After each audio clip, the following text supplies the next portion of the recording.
Hello everybody and welcome to another episode of Box Office Talk. This is the show where I break down what happened at the box office, see if my predictions for the top 5 are correct, then make predictions for next week's top 5. So let's get right on into it. Last week I predicted that number 1 would be Spider-Man Far From Home, number 2 would be Toy Story 4, number 3 would be Midsommar, number 4 would be Annabelle Comes Home, and number 5 would be Yesterday. And once again, I got only 3 out of 5 of my predictions right, kind of consistently at 3 out of 5 correct for a while now, so maybe next week I'll be able to break that streak. I'm not really sure, but let's go over what happened in the overall top 10. Number 1 was, of course, Spider-Man Far From Home. I don't think anyone is surprised by that. It made $93 million this weekend, which is a little below what Homecoming made on its opening weekend, around $118 million, if I remember correctly. But I think it's fair to assume that if this movie didn't open up on a Tuesday, the weekend numbers would be even larger, because that's something you need to take into consideration, is that because it made $93 million this weekend, that adds to a domestic total of $185 million. So maybe if this wasn't released on Tuesday and it was released traditionally on a Friday, it would have had the bigger, highest opening weekend compared to Homecoming, but we'll never really know, obviously. But worldwide, that adds to a total of $580 million. So $300 million away from outgrossing Homecoming worldwide, which is a really good start for this film. I honestly do think this film has the potential to reach $1 billion, which is a big improvement over Homecoming's like around $880 million, which is obviously still really good. But to see this movie hit $1 billion would be really special. Domestically, it's $5 million away from outgrossing the entire run of Spider-Man Into the Spider-Verse, and worldwide, it already has, which is pretty phenomenal to say the least. I think you're going to see this movie become one of not just Spider-Man's highest grossing films, but one of the MCU's highest in general. Number 2, we have Toy Story 4 making $34 million, holding over pretty well this 4th of July weekend, adding to a domestic total of $306 million. Domestically, it's $109 million away from outgrossing Toy Story 3, and I think considering how well it's held over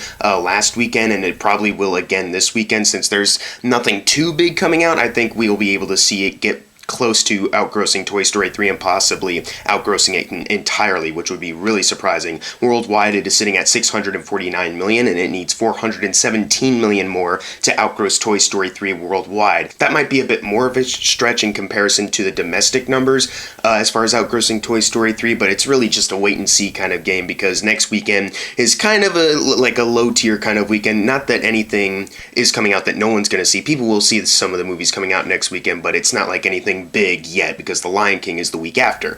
Number 3, we have Yesterday making $10 million, adding to a domestic total of $36 million, holding over pretty well, only dropping about 36%, but whether this has to do with AMC's Artisan thing that they're trying to push, there's really no clear way of knowing, because once again, this is kind of the 4th of July week. Maybe some people just wanted to go see this over the 4th of July, so it's really hard to tell if the AMC thing is really helping out, but worldwide, it did get to $56 million, which is $4 million over its doubling point of its $26 million budget, so at least that's pretty good. At least it's doing a little better than last weekend. Number 4, we have Annabelle Comes Home making $9 million, adding to a domestic total of $50 million, and it is $4 million away from outgrossing The Curse of La Llorona, so it won't be the lowest grossing one domestically out of the Conjuring films anymore, and it's $34 million away from outgrossing the first Annabelle. It's going to be a little tricky to see if it'll actually be able to do that, considering it's starting to drop down as the weeks go by, but it really is like Spider-Man and Toy Story 4 as far as outgrossing 3 and Homecoming. It's really just a waiting game.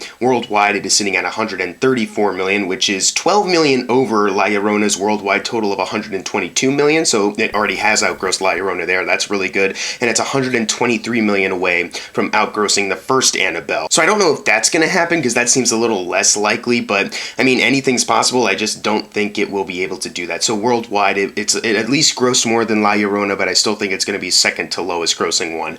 Number 5, we have Aladdin making $7 million, adding to a domestic total of $320 million, and it is $5 million away from outgrossing Suicide Squad's entire domestic run, so it'll become Will Smith's not only worldwide highest grossing film, but domestically, which would be a really great achievement for him. Worldwide, it is sitting at $921 million. I don't think it will get to $1 billion. I think because it's starting to slow down, it'll get really close, but will I be surprised if it reaches $1 billion?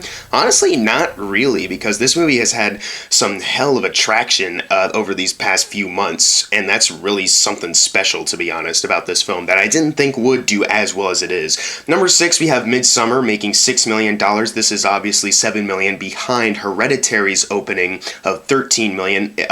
Does this have to do with the opening up on a Wednesday, similar to Far From Home? I'm not really sure. Once again, it's really hard to tell, but that does add to a domestic total of $10 million at least, and the budget is only $10 million, so it just needs to double that. I think it might be able to. This is another selection to the AMC Artisan thing, so I guess if this movie gets to 20 million next week or gets close enough, then maybe the AMC project works, I guess. I'm not really sure. Moving on to number 7, we have The Secret Life of Pets 2 making $4 million, adding to a domestic total of $140 million.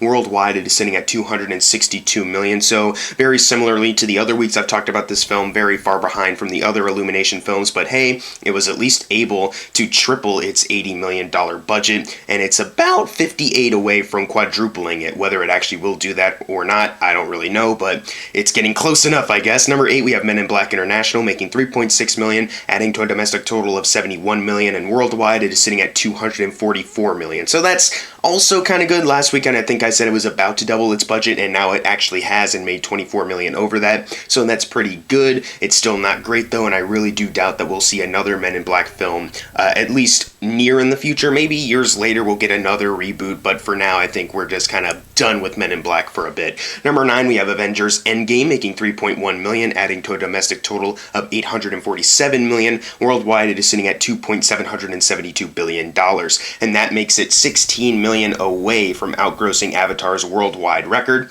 Will it be able to do that? I'm not sure it's going to be in the top 10 enough for us to find that out. It might just come very close, as it has been for a while now. This is still a remarkable achievement, though, that it got to number 2 on the worldwide chart. I just want to reiterate that for those that are still disappointed that it hasn't beat Avatar. And finally, closing out the video, number 10 is Rocketman, making $2 million, adding to a domestic total of $89 million. Worldwide, it is sitting at $173 million. I'm really happy that this film has also stuck around for as long as it has, because it really is a really great movie. I know I haven't reviewed it yet, but I'm glad that people were able to go out and check it out. Even if it didn't make Bohemian Rhapsody numbers, this movie did have a lot of competition though, so it did the best that it could, and it did really great. It's only $27 million off from getting to $200 million worldwide. It would have been great to see that happen here, but nonetheless it came really close, and it like quadrupled its $40 million budget, so that's good enough for me. Now it's time for the fun part, the predictions for next week's top 5. Number 1, once again, Spider-Man Far From Home. Number 2, Toy Story 4. Number 3, Crawl. Number 4, Stuber. And number 5, Yesterday. But what are your predictions for next week's top 5? Leave them in the comments below, and if you got your predictions right for this week, you're going to get a shout out right now. Unless you didn't get it right, then I'm sorry. And as always, thank you guys for watching. Make sure to subscribe. I'm Jackson Fulcher. See you guys next time.